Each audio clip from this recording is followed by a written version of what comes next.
ప్రజా వ్యతిరేక విధానాలకు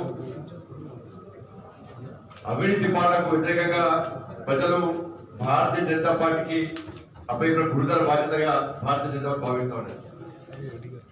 అనేక సందర్భాల్లో భారతీయ జనతా పార్టీని ఏదో రకంగా ఇబ్బంది పెట్టడం, మతం పేరుతో విధ్వంసాలు సృష్టిందని చెప్పి తప్పుడు ప్రచారం చేయడం, ప్రజలను ఓటింగ్ పాల్గొనకుండా ఉండే విధంగా ఒక భయానక వాతావరణం సృష్టించే ప్రయత్నం చేయడం,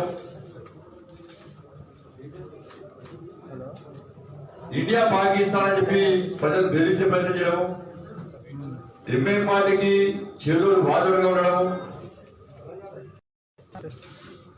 దాంతో పాటు కేంద్ర ప్రభుత్వాన్ని ప్రియతమ ప్రధాని నరేంద్ర మోడీ గారి పట్ల ఇష్టానుసారంగా మాట్లాడేటువంటి విషయాన్ని ప్రజలు గుర్తించారు, గమనించారు.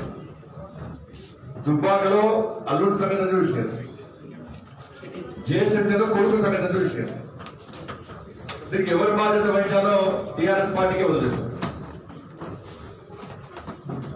అబద్ధాలతో ఇన్ని రోజులు అన్ని ఎన్నికల్లో పోటీ చేసి గెలిచే పద్ధతి టీఆర్ఎస్ పడేసింది, మద్యం ద్వారా డబ్బుల ద్వారా గెలిచే పద్ధతి చేసింది.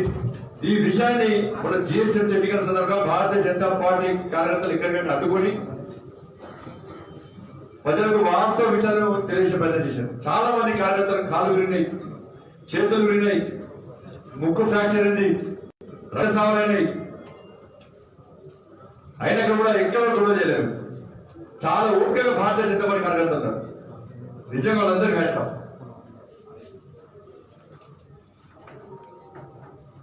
ఇవాళ కలిసి గట్టిగా ఒక టీం ఏర్పడి సాయంత్రం 4 నుంచి 6 గంటల వరకు ఏదో విధంగా అడ్డదారులు గెలిచే ప్రయత్నం టీఆర్ఎస్ పార్టీ ఎంఐఎం పార్టీ కలిసి చేశారు. చివరికి తప్పుడు సర్కార్ రిజిస్ట్రేషన్, ఒక సర్కార్ రిజిస్ట్రేషన్ ప్రత్యేకంగా దాని హైకోర్టు తప్పు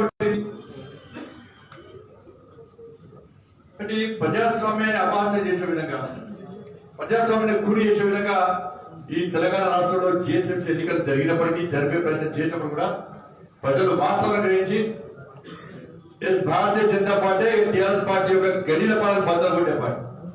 టీఆర్ఎస్ పార్టీ రాష్ట్ర ముఖ్యమంత్రి యొక్క అహంకారాన్ని, అవినీతిని అంతమందించే పార్టీ భారతీయ జనతా పార్టీని భావించి అలా ప్రజలు మాకు అండగా ఉన్నారు. కాబట్టి మొన్నటి కౌంట్ డౌన్ స్టార్ట్ అయింది. టీఆర్ఎస్ పార్టీకి పతనం ప్రారంభమైంది. దుబ్బాకలో కారు ఫంక్షన్ అయింది.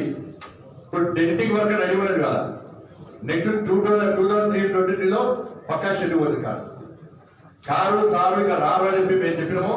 దాన్ని ప్రజలు గ్రహించారు, గమనించారు, భారతీయ జనతా పార్టీ ప్రోత్సహించారు. కాబట్టి కేంద్రం అనేక సందర్భాలు ఎదుర్కొంది. మా కిషన్ రెడ్డి గారు ప్రతి సందర్భంలో, ప్రతి బహిరంగ సభలో, ప్రతి రోడ్ షోలో వాస్తవ విషయాలను చెప్పినప్పుడు కూడా ఇలా ప్రజలు కూడా అబద్ధాలను నిజాలుగా సృష్టించే ప్రయత్నం టీఆర్ఎస్ పార్టీ చేసింది.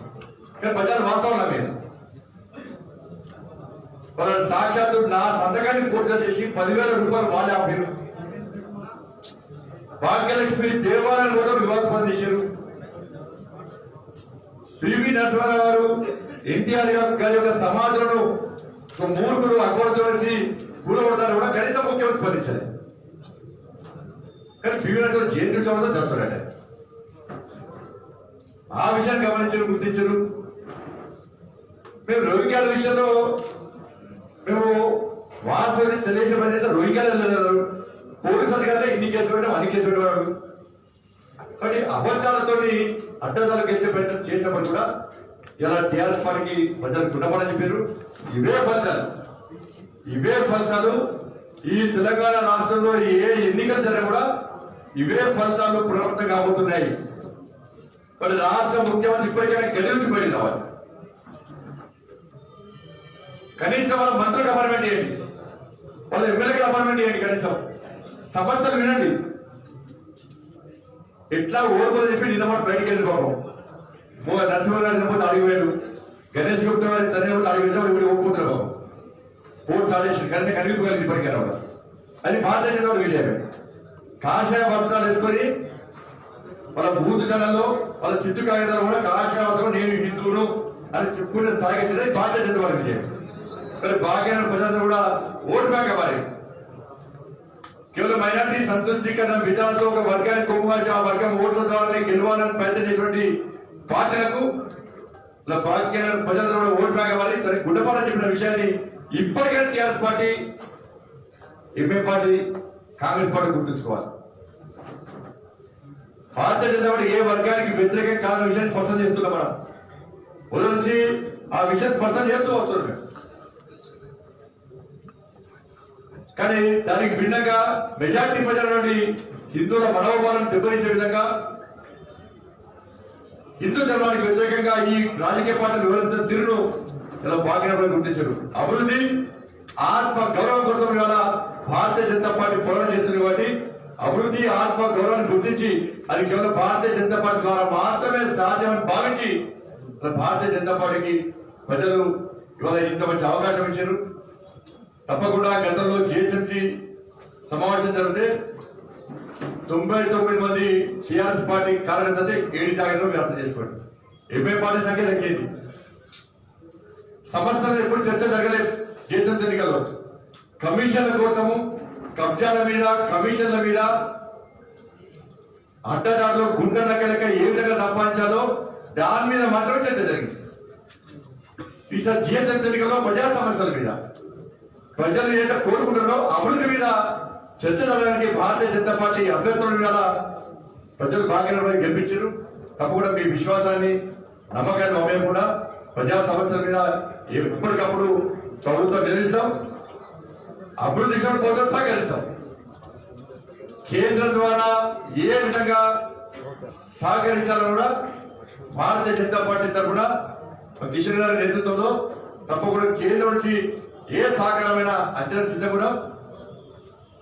కానీ పేర్లతోని ఫోటోలు మార్చి, పేర్లు మార్చి ఆ నిధులు దారి మళ్ళిస్తే ఆ అభ్యర్థులు గెలిచినో తప్పకుండా అడ్డుకుంటారనే విషయాన్ని రాష్ట్ర ముఖ్యమంత్రి గుర్తుంచుకోవాల్సి వస్తుంది. తప్పకుండా టీఆర్ఎస్ పార్టీ కౌంటర్ స్టార్ట్ అయింది. ఏ ఎన్నికలైనా కూడా ఇవే ఫలితాలు వస్తాయి. మాకు ఎక్కడ అహంకారం ఉండదు. మేము ప్రశాంతంగా ప్రజల తిరుగుడు శిరస వహించి ప్రజల కోసం పనిచేస్తాం. పేద ప్రజల కోసం పనిచేస్తాం. ధర్మం కోసం పనిచేస్తాం.